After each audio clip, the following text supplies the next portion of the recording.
Bienvenue à nouveau au balado Principe de base du financement, explication du financement fondé sur les coûts du SPAGJE, dans lequel nous démystifions le financement fondé sur les coûts du système pan-canadien d'apprentissage et de garde de jeunes enfants, un épisode à la fois.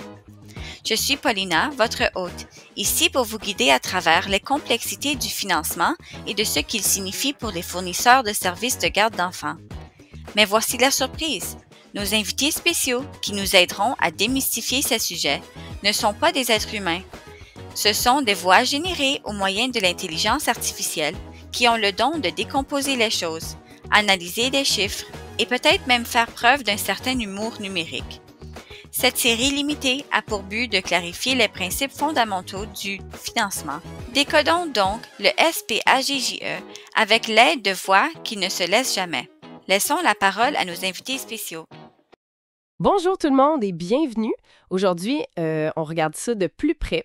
Comment optimiser le financement des services de garde, puis aussi comment se préparer là, aux vérifications sans trop de stress. On se base sur des infos qu'on a reçues, là, tu sais. On avait déjà jasé un peu des modèles de services puis des dépenses admissibles, tout ça. Mais là, l'objectif, c'est vraiment de voir comment on peut comme solidifier la planification puis les rapports financiers. L'idée, c'est de maximiser l'argent qu'on reçoit pour pouvoir se concentrer sur ce qui compte vraiment, la qualité des services pour les enfants. Puis, en même temps, réduire le fardeau administratif, là. Fait, on plonge là-dedans. Oui, exactement. Puis, ce qui est vraiment intéressant avec cette approche-là, je trouve, c'est qu'on dépense juste la conformité, tu sais, cocher les cases. Une bonne planification, proactive, comme on le voit dans les documents, ça transforme vraiment une obligation administrative qui peut être lourde Oui. en quelque chose de plus stratégique, un vrai levier, là, pour mieux piloter l'organisme. Exactement, c'est ça. Passer d'une gestion qu'on subit à une gestion qu'on pilote. Comment on fait ça concrètement? Les sources nous donnent comme quelques étapes. La première, avoir un calendrier de financement clair. Faut noter les dates clés, là, quand l'argent rentre, quand les rapports doivent être remis. L'important ici, c'est d'éviter le stress de dernière minute, la course. Ensuite, deuxième étape, le suivi des dépenses, mais genre en temps réel. On n'attend pas la fin de l'année, là. On prend un tableur, un logiciel comptable, peu importe. On catégorise chaque dépense. Salaire, matériel, loyer, puis surtout, on la lie tout de suite au bon volet de financement. Tu sais, s'assurer que l'argent pour le matériel éducatif paye bien des livres ou des jeux, puis pas le loyer, par exemple. Ça a l'air simple, mais ça change tout pour la clarté après. Ben oui! Puis ce lien-là avec les volets de financement, c'est pas juste une question d'organisation pour soi, là. C'est vraiment la clé pour justifier comment les fonds ont été utilisés si jamais il y a une vérification. Quand la documentation est précise là-dessus, ça montre une gestion qui est rigoureuse, qui est transparente. Ça évite tellement de questions puis d'avoir à justifier après coup, là. C'est là qu'on gagne en crédibilité. Puis en tranquillité d'esprit. Exactement. Puis en tranquillité d'esprit. Absolument. Troisième étape qu'on suggère, se monter un dossier numérique juste pour les vérifications. Un par année. On met tout là-dedans. La lettre d'attribution, les budgets soumis, les rapports mensuels, tous les reçus, les preuves de paie, même les courriels importants.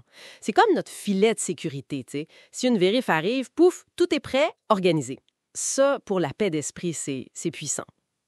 Quatrième étape, communiquer, mais de façon proactive, là, avec la personne contact à la municipalité. Il y a une baisse d'inscription, le loyer augmente sans crier gare, on a un doute sur une dépense. On n'attend pas, on appelle, on envoie un courriel. Ce qui change la donne, c'est de bâtir une relation de confiance, puis de régler les affaires au fur et à mesure, pas quand ça devient un gros problème. Puis cette communication-là, si on la combine avec la cinquième étape, la réflexion puis l'adaptation, ça crée une boucle de gestion qui est vraiment dynamique.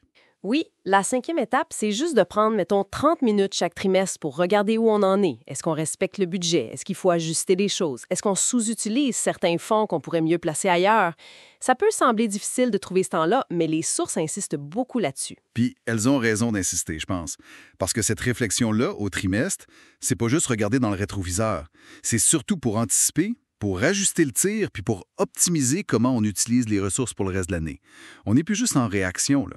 On devient proactif dans comment on alloue l'argent pour maximiser l'impact sur les services. C'est ça. Ah, puis un dernier petit conseil qu'on trouve dans les sources, utiliser les outils puis le soutien qui existe. Les lignes directrices FIDEN de financement, l'équipe de soutien de la municipalité, Ces ressources-là sont là pour aider. Faut pas gêner de s'en servir. Fait qu'en résumé, le financement basé sur les coûts, c'est un outil super puissant, mais ça demande une gestion quand même attentive. Bien planifier, suivre ça de près, communiquer ouvertement. Qu'est-ce que ça veut dire à la fin? Bien, que si on maîtrise ces aspects-là, ça libère du temps, de l'énergie mentale, pour la vraie mission, offrir le meilleur environnement possible aux enfants puis à leur famille. Tout à fait. Puis ça amène une réflexion, je trouve, pour aller plus loin. Si cette rigueur administrative-là ne permet pas juste d'être conforme puis d'optimiser l'argent, mais qu'elle libère aussi des ressources, du temps, de l'attention, peut-être même un peu d'argent, comment on pourrait réinvestir ce gain-là?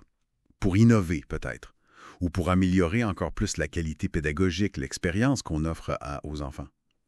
C'est une piste intéressante à explorer. C'est tout pour cet épisode des principes de base du financement, explication du financement fondé sur les coûts du SPAGJE.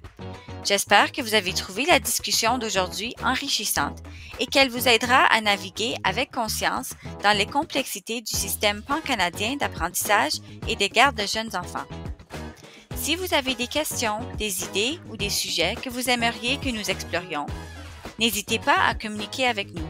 Restez à l'écoute pour les prochains épisodes où nous continuerons à décortiquer le financement de façon claire et accessible. À la prochaine fois. Je suis Paulina et je vous remercie de m'avoir écouté.